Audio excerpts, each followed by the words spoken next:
Alright everyone, this evening we're going to imagine, if you will, stepping through an elegant wrought iron gate, the faint scent of roses and damp earth filling the air. Ahead of you stretches a verdant landscape, a symphony of carefully cultivated green, dotted with bursts of vibrant color.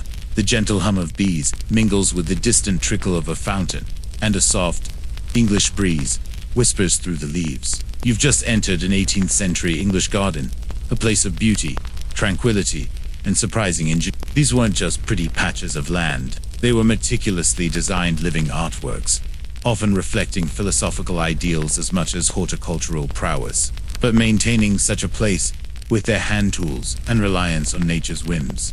You probably won't survive this. So, before you get comfortable, take a moment to like the video and subscribe, but only if you genuinely enjoy what I do here. And as you do, maybe drop a comment below with where you're listening from and what time it is for you right now.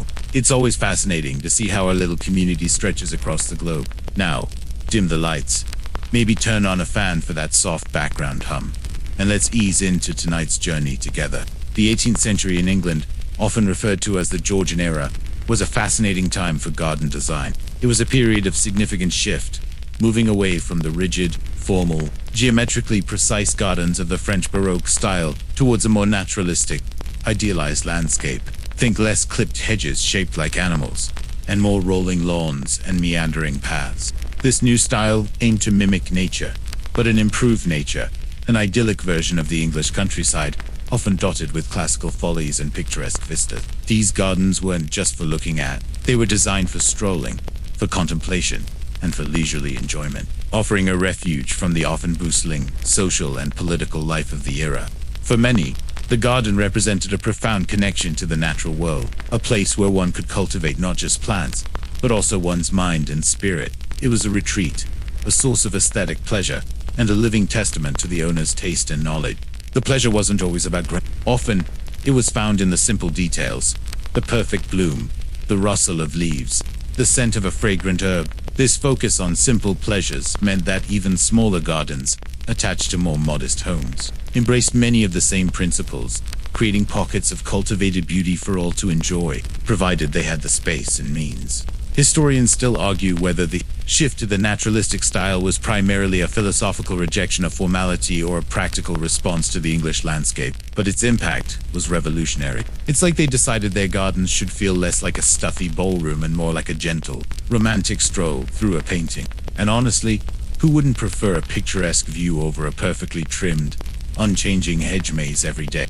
One of the most practical, yet utterly charming features of an 18th century English garden, particularly on larger estates, was the walled kitchen garden. You stepped through a sturdy wooden door in a high brick wall, and suddenly, the neat rows of vegetables, the fragrant herbs, and the espaliered fruit trees create a microcosm of productive beauty. These weren't just utilitarian patches, they were meticulously planned and often aesthetically pleasing spaces, providing fresh produce for the household year. Imagine the subtle scent of ripening tomatoes, mingling with the sharp aroma of mint, and the sight of plump cabbages alongside delicate lettuces. The high walls served multiple purposes: protection from harsh winds and frost, security from hungry animals, and crucially, they absorbed the sun's heat, creating a warmer microclimate that extended the growing season. Within these walls, the layout was typically formal and orderly, with neat beds and straight paths, designed for efficient cultivation and easy access. You'd find rows of common vegetables like carrots, peas, beans, and potatoes, alongside a vast array of culinary and medicinal herbs. Think of the diverse greens and root vegetables, all meticulously. This was the heart of the estate's self-sufficiency, ensuring a fresh supply of ingredients for the kitchen. Historians still argue whether the aesthetic appeal of the kitchen garden was a primary design consideration or a happy byproduct of its functionality, but many surviving examples show deliberate beauty. It's like they designed their vegetable patches to be both incredibly productive and surprisingly picky. And honestly, who knew a row of cabbages could look so charming? Beyond vegetables, the walled garden was often home to espaliered fruit trees, apples, pears, and plums trained flat against the warm brick walls. This technique not only saved space but also concentrated the sun's heat, encouraging better fruit production and ripening. Imagine carefully pruned branches laden with ripening fruit, creating a living tapestry against the brickwork.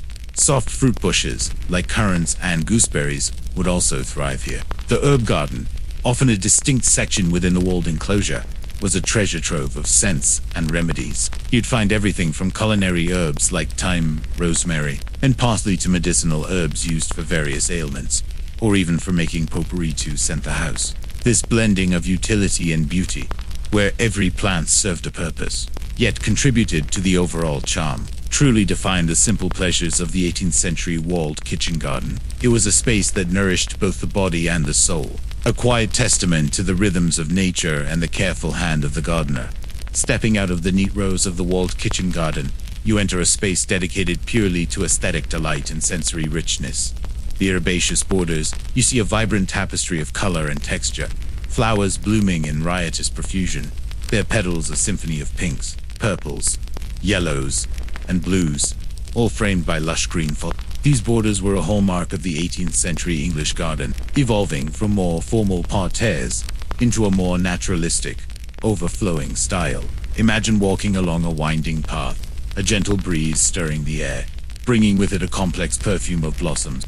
Unlike rigidly structured beds, herbaceous borders embraced a looser, more informal arrangement, creating a sense of natural abundance. Here, you'd find a delightful mix of perennials that would die back in winter but return each spring. Think tall delphiniums reaching for the sky, their spires of blue and purple creating vertical accents.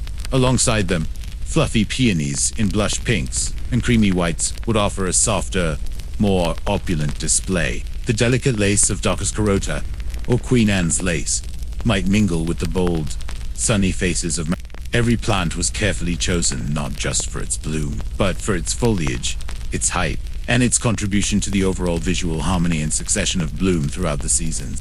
Historians still argue whether the concept of the mixed border, as we know it, fully crystallized in the 18th century or continued to evolve later, but the embrace of diverse herbaceous plants was certainly evident. It's like they were painting with living brushstrokes, creating a masterpiece that changed with every passing week. And honestly, trying to plan a border that looked good from spring right through to autumn sounds like a delightful but incredibly complex puzzle, far more challenging than just picking a paint color. The layering of plants was crucial in these borders. Taller specimens would form the backdrop, mid-height plants would create the main body, and shorter, sprawling plants would tumble charmingly over the edges of the path. This created depth and ensured that even as some plants faded, others were just coming into their prime, keeping the border alive with interest. The colors were often carefully considered, creating harmonious schemes or deliberate contrasts. Imagine a burst of fiery orange nasturtiums next to the cool blue of lavender, a visual feast that delighted the eye. And of course, the scent. These borders weren't just for sight. They were designed to engage the nose, with fragrant herbs and flowers releasing their perfumes. As you strolled by, this embrace of natural form and vibrant color in herbaceous borders was a testament to the simple pleasures derived from nature's bounty, creating truly immersive and delightful spaces for contemplation and enjoyment in the 18th century English garden. Among the riot of colors and scents in the herbaceous borders, one flower often reigned supreme, embodying the very essence of beauty and romance in the 18th century English garden. The rose you breathe in deeply, and the unmistakable, intoxicating perfume of a blooming rose fills your senses. These weren't just the tightly furled, perfectly symmetrical hybrid teas we often see today. The 18th century garden celebrated a vast diversity of roses, particularly the older, more fragrant variety. Imagine walking through an archway draped with climbing roses, their delicate petals ranging from softest blush pinks to deepest crimson, all nodding gently in the breeze. Old garden roses, as we now call them, were the stars of the show. Think of the romantic Alba roses, with their pale, ethereal blooms and intense fragrance, or the voluptuous cabbage roses, whose countless petals created a heavy, intoxicating scent. The delicate China roses, newly introduced from the East, brought continuous blooming to the garden, a revolutionary concept after centuries of roses that bloomed only once a year. Every variety had its own charm, its own unique fragrance, its own story. Historians still argue whether the English obsession with roses reached its peak in the 18th century or later in the Victorian era, but their presence was certainly foundational. It's like they had discovered nature's own perfume factory, churning out exquisite scents and visual delights with every bloom. And honestly, Who needs a fancy potpourri when you have a whole garden filled with the real thing? Roses were often planted in dedicated rose gardens, but just as frequently, they were integrated into herbaceous borders, climbing over trellises or forming fragrant hedges. Their presence added a touch of timeless elegance and a burst of concentrated scent to any part of the garden. The pleasure derived from roses was multisensory. The visual beauty of their form and color, the intoxicating diversity of their fragrances, and the tactile softness of their petals. They were often cut and brought indoors to scent the rooms of the house, extending the garden's bounty into the domestic sphere. Imagine a crystal vase filled with freshly cut roses on a polished wooden table, their perfume gently perfuming the air. The cultivation of roses was a labor of love for 18th century gardeners, involving careful pruning, protection from pests, and providing the ideal conditions for these beloved plants to thrive. This enduring affection for the rose, in all its diverse forms, truly encapsulates the simple, yet profound, pleasures that were at the heart of the 18th century English garden, a timeless symbol of beauty and romance. While much of the 18th century English garden celebrated native flora and naturalistic landscapes, there was also a fascinating counterpoint, a display of wealth and global curiosity, the orangeries and exotic plants. You step from the open air into a grand, glass-roofed structure, the air warmer and humid, filled with the unexpected scent of citrus and the sight of plants that certainly don't belong in the English climate. These orangeries were essentially early greenhouses, magnificent architectural statements that allowed wealthy landowners to cultivate tender, non-native plants, particularly citrus trees, throughout the cold English winter. Imagine large lemon, lime, and orange trees, laden with ripening fruit, flourishing indoors even as snow fell outside. They were a symbol of status, sophistication, and global reach, showcasing the owner's ability to defy nature and bring the exotic indoors. Orangeries were typically grand, often designed with large windows and removable roofs or walls to maximize sunlight and allow for ventilation in warmer months. The trees would often be planted in large, ornate pots that could be moved outdoors during the summer, and then carefully wheeled back into the protection of the orangery for winter. This was a monumental logistical undertaking, requiring numerous gardeners and specialized equipment. Historians still argue whether the primary purpose of was truly horticultural curiosity or simply a conspicuous display of wealth, but they certainly fulfilled both roles. It's like they had their own ancient version of a climate-controlled conservatory, designed to keep their fancy foreign plants happy, even if it meant a lot of heavy lifting. And honestly, imagine trying to move a full-grown citrus tree into a glass building every autumn without breaking any branches or your back. Beyond citrus, orangeries, and smaller stove houses also housed other tender exotic plants, brought back by explorers and botanists from far-flung corners of the British Empire and beyond. You might find delicate camellias from Asia, vibrant fuchsias from South America, or even early varieties of geraniums. These plants were cherished for their novelty, their unusual bloom, and their ability to provide year-round greenery and color, especially during the bleak English winter. The cultivation of these exotics required immense knowledge and skill from the gardeners, who had to master the delicate balance of temperature, humidity, and light for each species. This passion for the exotic, housed within the architectural splendor of the orangery, added another layer of delight and wonder to the 18th century English garden. It was a fusion of art, science, and a subtle flexing of imperial muscle, all contained within a single, magnificent glass structure, bringing the warmth of distant lands to the heart of England. Beyond the horticultural displays, 18th century English gardens often embraced elements of playful architectural whimsy, inviting visitors to engage with the landscape in delightful and sometimes disorienting ways. We're talking about the maze and the folly.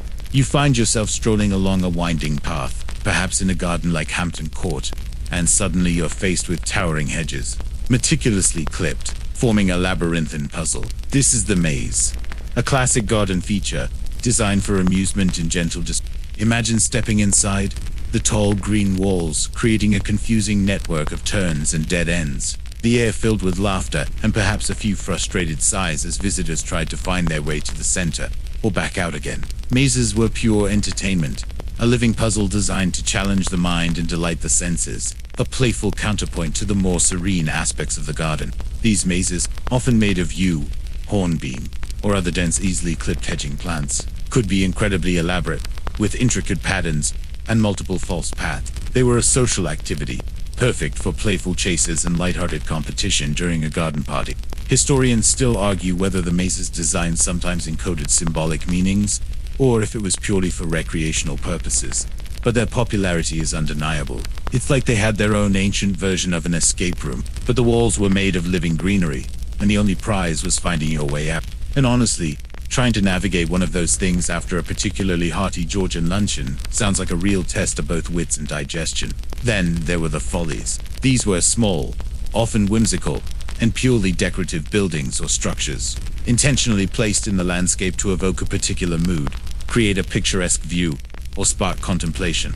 They could take many forms: a crumbling Roman temple, a Gothic ruin, a Chinese pagoda, rustic hermitage, or even a quaint shell grotto. Imagine rounding a bend in the path and suddenly encountering a miniature, perfectly proportioned classical temple, seemingly abandoned in the wilderness. Follies were often designed to look ancient or exotic, adding a touch of romance, mystery, or even philosophical reflection to the garden. They provided visual focal points, encouraged exploration, and sometimes offered a sheltered spot for rest or contemplation. They were built for aesthetic effect, often with no practical purpose other than to enhance the landscape. This embrace of the maze and the folly highlights the 18th century English garden's shift towards emotional and intellectual engagement, transforming mere planting into a stage for playful experiences and picturesque contemplation. They were delightful quirks, adding character and unexpected charm to the otherwise tranquil beauty of the garden. From the playful curiosities of mazes and follies, let's now immerse ourselves in the utterly tranquil realm of water features, integral elements that brought soothing sounds, reflective beauty, and a sense of calm to the 18th century English garden. You stand beside a still pond, its surface mirroring the sky and the surrounding trees. Or perhaps you followed the gentle murmur of a meandering stream. Water was a vital component of these idealized landscapes, carefully incorporated to enhance the sensory experience and evoke a feeling of peace. Imagine the subtle glint of sunlight on the water, the quiet splash of a small cascade, or the rhythmic plink of a dripping grotto. Ponds and lakes, often artificially constructed or artfully shaped from existing bodies of water, were designed to appear natural, blending seamlessly into the landscape. They provided serene, reflective surfaces that visually expanded the garden, creating a sense of depth and tranquility. You might see swans gliding gracefully across the surface, or fish darting just below, adding a touch of living artistry. Historians still argue whether the engineers of these water features always prioritized natural aesthetics over complex hydraulics, but the effect was certainly harmonious. It's like they designed their own living mirrors, reflecting the beauty of the world around them, but without any smudges or annoying glare. And honestly, who needs a meditation app when you have a perfectly calm, shimmering pond to stare into? Beyond still waters, the soothing sounds of moving water were also highly valued. Cascades and gentle waterfalls, often created by artfully arranging rocks and directing streams, added a soft, rhythmic soundtrack to the garden. Imagine the constant, gentle rushing sound, almost like a whispered conversation, washing away the anxieties of the day. Sometimes, more formal elements like fountains would be incorporated, their jets of water adding a dynamic, playful element and a more pronounced audible splash. Even small, hidden grottos might feature a dripping spring or a trickling stream, inviting quiet contemplation in a secluded, damp retreat. Water also served a practical purpose, providing a habitat for diverse flora and fauna, and sometimes acting as a source for irrigation for the more utilitarian parts of the garden. This thoughtful integration of water features, from vast serene lakes to tiny trickling springs, truly elevated the sensory experience of the 18th century English garden, transforming it into a haven of tranquility and reflective beauty. Within these beautifully designed landscapes, the 18th century English garden always offered inviting spots for repose, turning a stroll into an opportunity for quiet reflection. We're talking about the art of seating and contemplation. You wander along a gravel path, perhaps pausing to admire a particular bloom, when your eye catches the elegant curve of a stone bench nestled under a weeping willow, or a rustic wooden seat strategically placed to offer a stunning vista. These weren't just places to rest tired feet. They were carefully integrated elements of the garden's design, each inviting a moment of pause, a chance to absorb the beauty and serenity of the Imagine settling onto a cool stone bench, the dappled sunlight filtering through the leaves above, and simply letting the world melt away. Garden benches, whether crafted from carved stone, sturdy wood, or intricate wrought iron, were designed to blend seamlessly with their surroundings, becoming part of the naturalistic aesthetic. They were often positioned at key vantage points, overlooking a shimmering lake, at the end of a long avenue of trees, or within a secluded glade, encouraging visitors to stop and truly see the landscape. Historians still argue whether the placement of every bench was rigidly prescribed by garden designers, or if some were added more organically. But their role in shaping the visitor's experience is clear. It's like they designed the ultimate outdoor living rooms, complete with perfect viewing spots. And, honestly, who needs a fancy armchair when you have a perfectly placed bench, offering a view like that? Beyond formal benches, more rustic seating options might be found in wilder parts of the garden. Perhaps a natural outcrop of rock that served as a perch, or a simple wooden stump worn smooth by time. These encouraged a less formal, more spontaneous moment of rest. Sometimes, small, open-sided pavilions or small temples would also offer shelter and a place to sit, particularly if a sudden English shower decided to make an appearance. These architectural elements, though sometimes grand, still invited contemplation and quiet enjoyment of the garden's beauty. The very act of sitting in such a space allowed for a deeper engagement with nature. It was a chance to listen to the birdsong, feel the breeze on your face, and simply be present in the moment. This thoughtful integration of seating, designed to encourage pause and reflection, highlights the simple pleasures derived from quiet contemplation in the 18th century English garden. It was a subtle invitation to slow down, breathe deeply, and allow the garden's peace to truly settle within. Of course, these idyllic landscapes didn't just spring forth fully formed from the earth. The serene beauty of an 18th century English garden was the direct result of the immense hard work and dedication of the gardener's craft. You step behind the scenes, away from the elegant strolling paths, and see the reality. Muddy boots, calloused hands, and tireless labor, often from dawn till dusk. Imagine the sheer physical effort involved in shaping these vast landscapes. The removal of countless tons of earths to create undulating hills or dig ponds, all done with shovels, picks and wheelbarrows, powered solely by human muscle. Trees, sometimes mature specimens, were moved to create perfect This wasn't a job for the faint of heart. It was demanding, often backbreaking labor that required strength and beyond the brute force. There was an incredible amount of horticultural skill and knowledge involved. The gardener was a true craftsman, often learning their trade through years of apprenticeship. They understood the specific needs of each plant, which soil it preferred, how much sun it required, when to prune it for optimal bloom, and how to protect it from pests and diseases. Think of the detailed knowledge required to manage a diverse herbaceous border, ensuring a continuous display of color throughout the seasons. This wasn't just planting, it was a blend of botany, artistry, and tireless vigilance. Historians still argue whether the head gardeners of large estates were considered more like artists or skilled laborers, but their expertise was certainly invaluable. It's like they were the unsung heroes of the garden, orchestrating nature's symphony from behind the scenes, often with blistered hands. And honestly, trying to keep an entire estate's worth of plants looking pristine without modern fertilizers or pesticides sounds like a constant, uphill battle against nature. The daily routines of a gardener were endless: weeding, watering, pruning, propagating new plants from cuttings, preparing soil, managing pests, and maintaining paths. Every day brought a fresh list of tasks. In the walled kitchen garden, the work intensified: planting, harvesting, rotating crops, and tending to the espaliered fruit trees. In the orangery, the delicate balance of temperature and humidity for exotic plants required constant attention, especially during the colder months, when litro fires might need to be tended all night to keep the tender plants from freezing. This hidden world of arduous labor and profound horticultural expertise underscores the true value of the simple pleasures enjoyed by the owners. The tranquil beauty of the 18th century English garden was a magnificent illusion, painstakingly created and maintained by the dedication and tireless efforts of its unsung heroes, the gardeners. These exquisite landscapes weren't just for solitary strolls or the quiet toil of gardeners. They were often the vibrant backdrops for elaborate garden parties and social gatherings, turning the natural beauty into a stage for Georgian society. You imagined a warm summer's afternoon, the sun casting long shadows across a manicured lawn. The air is filled with a murmur of polite conversation, the rustle of silk gowns, and the distant strains of a string quartet. Ladies with parasols, and gentlemen in their finest coats mingle amongst the flower beds and follies, enjoying the fresh air and the picturesque setting. These weren't casual barbecues. They were carefully orchestrated events, designed to showcase the owner's taste, wealth, and hospitality. Garden parties were a popular form of entertainment, especially in the warmer months, allowing hosts to escape the confines of their drawing rooms and display the grandeur of their estates.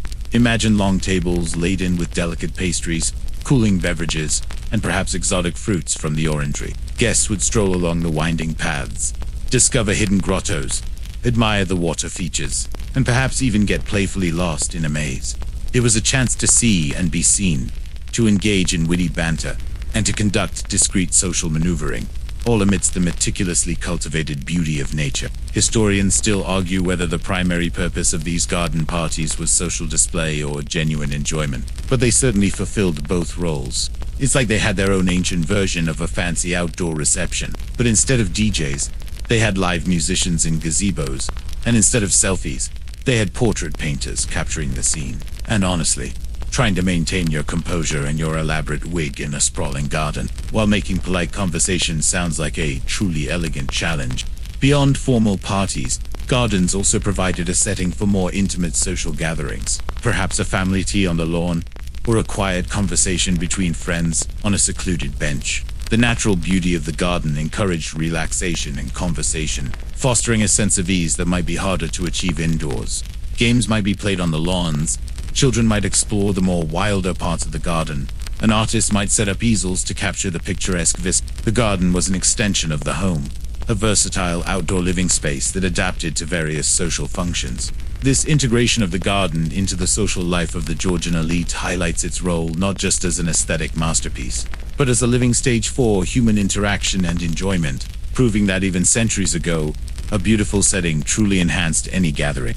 While the vibrant blooms of summer and the lush greenery of spring often dominate our imagination of an 18th century English garden, these spaces held a subtle, different kind of beauty in the colder months. Let's explore the winter garden's quiet, where structure and evergreen fortitude took center stage. You find yourself in the garden on a crisp winter's day, perhaps with a dusting of snow on the ground, or a thin layer of frost clinging to the branches. The riot of color from herbaceous borders has faded, and many deciduous trees stand bare, their skeletal forms silhouetted against the pale sky.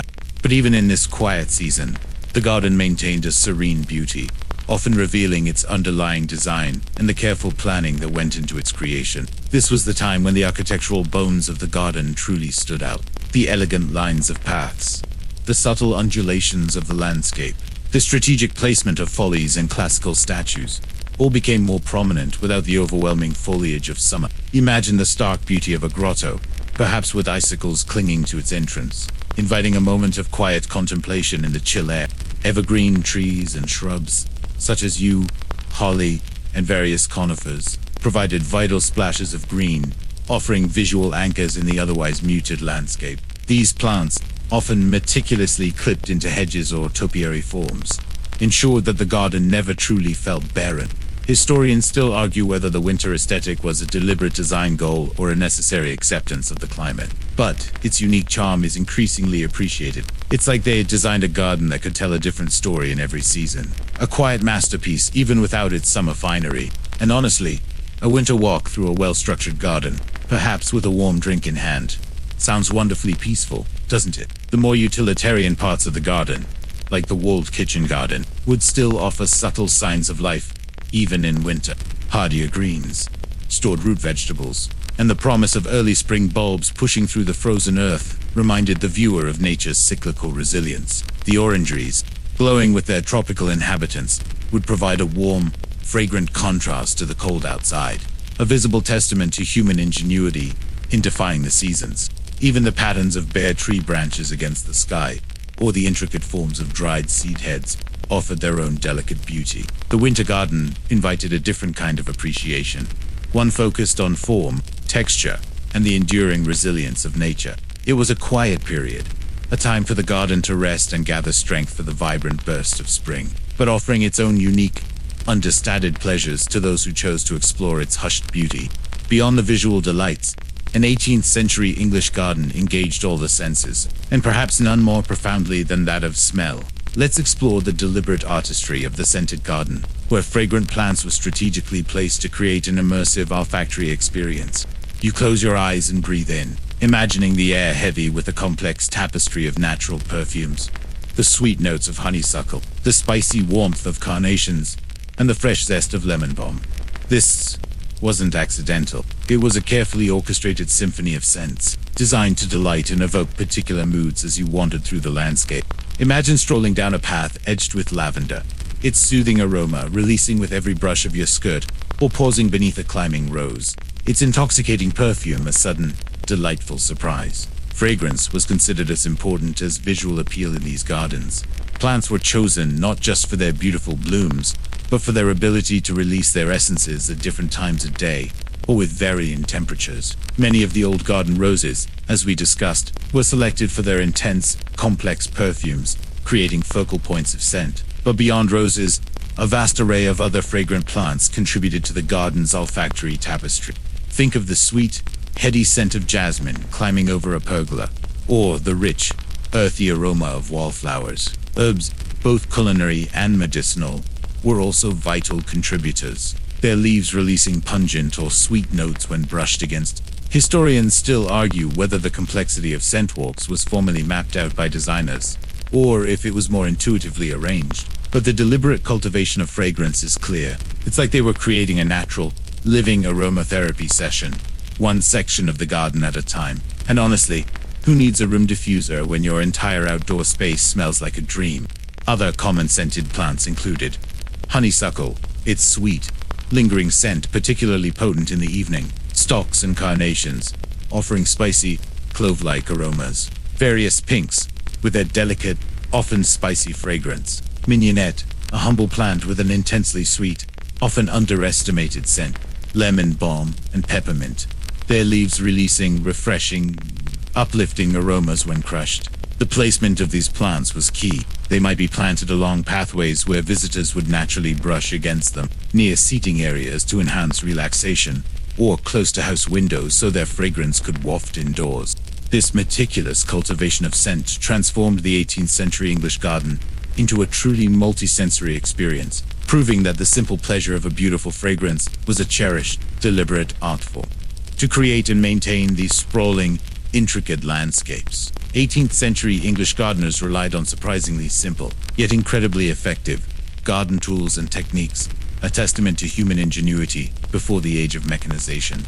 You picture a gardener, not with a roaring lawnmower or an electric hedge trimmer, but with gleaming hand tools, worn smooth by years of use, powered solely by muscle and skill.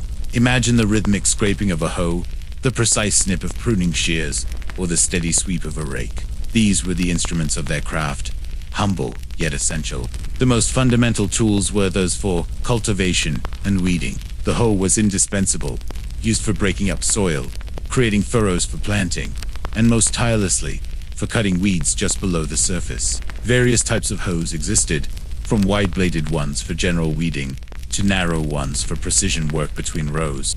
Spades and shovels were used for digging, moving earth, and planting larger specimens. Imagine the sheer physical effort involved in digging out a new flower bed or creating a new pathway, all by hand. Historians still argue whether the ergonomic design of these tools was purely intuitive or the result of centuries of refinement, but their efficiency in human hands is clear. It's like they had perfectly designed extensions of their own bodies, allowing them to sculpt the earth with remarkable precision. And honestly, after a day of digging with just a spade, your back would probably be making some very strong demands for a comfortable chair. For pruning and shaping, the pruning knife and later shears were vital. Hedges, especially in the more formal parts of gardens or for mazes, required meticulous, constant clipping to maintain their precise forms. Imagine a gardener patiently snipping away, inch by inch, to achieve a perfectly straight line or a desired shape. For raking leaves and smoothing paths, various types of rakes were used, often made of wood or iron. Watering, especially for newly planted areas or delicate exotics in the orangery, was often done manually, using watering cans or by directing water through simple channels. There were no elaborate irrigation systems or automated sprinklers.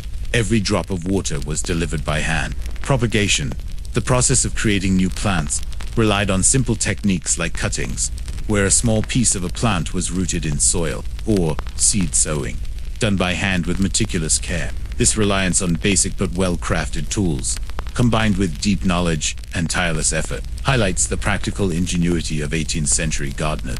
Their craft was a blend of art and labor, transforming the landscape with precision and dedication, all powered by the rhythm of human hands.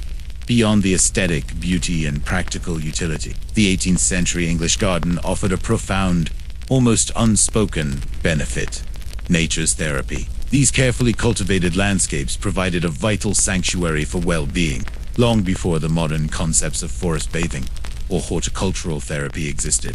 You stroll through the tranquil paths, the gentle rustle of leaves, and the distant birdsong washing over you, and you feel a sense of calm settle deep within. The very act of being immersed in such a beautiful natural environment had a deeply restorative effect on the mind and body.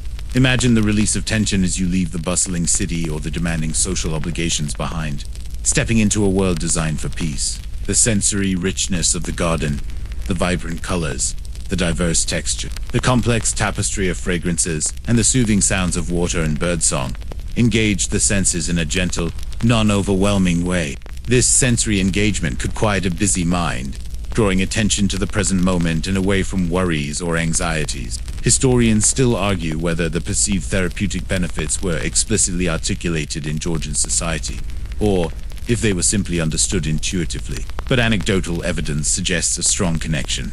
It's like they had their own natural anti-anxiety prescription, available simply by walking out the back door. And honestly, who needs a fancy retreat when your own garden offers such profound peace? The gentle physical activity involved in strolling through the garden, breathing in the fresh air, and perhaps even engaging in light gardening tasks, contributed to physical health without being overly strenuous. This encouraged circulation, subtle muscle engagement, and exposure to natural light, all of which are now known to improve mood and sleep quality. Moreover, the garden offered a space for contemplation and reflection. The follies, the secluded benches, the quiet grottos, all invited introspection and a deeper connection with one's thoughts and emotions. It was a place where one could escape the pressures of society, find solace in solitude, and simply be. This restorative power of nature was implicitly understood and deeply valued. The garden was not just a place of beauty. It was a sanctuary for the soul, a profound source of solace and renewal in an often turbulent world. This timeless benefit of connecting with the natural world, now celebrated by modern science, was a cherished pleasure embedded in the very design of the 18th century English garden. As our tranquil journey through the 18th century English garden gently draws to a close, let's reflect on how its timeless principles and simple pleasures continue to shape and inspire our modern garden legacy today. You look at your own green space, however large or small, or perhaps simply a public park, and you can trace surprising echoes of those elegant Georgian designs and their underlying philosophy. The most enduring legacy is the pervasive influence of the naturalistic landscape style. The shift away from rigid formality towards flowing lines, rolling lawns, and picturesque vistas, pioneered in the 18th century, profoundly shaped Western garden design and continues to inspire park layouts and residential landscapes globally. Imagine wandering through a contemporary park that feels effortlessly natural. You're experiencing a direct descendant of Capability Brown's vision. Secondly, the emphasis on diverse planting and herbaceous borders continues to thrive. The love for a riot of color, texture, and succession of bloom throughout the seasons, as perfected in those Georgian borders, is a cornerstone of modern gardening. We still cherish those vibrant mixtures of perennials and annuals. Historians still argue whether the formal naming conventions of specific garden styles perfectly captured their evolution, but the lasting impact of the Georgian aesthetic is undeniable. It's like they set the trend for what a truly beautiful garden should look like, and we're still happily following their lead centuries later. And honestly, who doesn't love a garden that bursts with life and color all summer long? Beyond aesthetics, the Georgian garden reminds us of the profound value of gardens as places of well-being and retreat. Their deliberate inclusion of seating for contemplation, water features for tranquility, and spaces for social gathering continues to inform how we design parks, public squares, and even our private backyards. We seek those same simple pleasures: a quiet corner for reflection, the soothing sound of water, the beauty of a perfectly placed tree, even the very act of gardening itself, the physical connection to the earth, and the satisfaction of nurturing life. provides the same therapeutic benefits that Georgian gardeners knew instinctively. The 18th century English garden, therefore, isn't just a relic of the past. It's a living legacy, a testament to enduring human desires for beauty, tranquility, and connection with nature. It reminds us that sometimes the simplest pleasures are the most profound, offering timeless solace and inspiration that continues to bloom in our modern world. As the last whisper of the English garden fades into the quiet of your space, feel a deep calm settle within you. The sense of old roses, the murmur of distant water, the gentle beauty of a perfectly composed landscape, all gently recede. There is only the peaceful stillness now, a soft, soothing silence that invites deep rest. Let your breath become slow and even, guiding you effortlessly into a state of profound tranquility. Release any remaining thoughts, any small delights from our journey, allowing them to drift away like petals on a gentle breeze. You are safe, you are warm, you are completely at ease. Drift now, serenely, into the soft embrace of sleep, carrying with you the quiet beauty of history's most charming green dreams.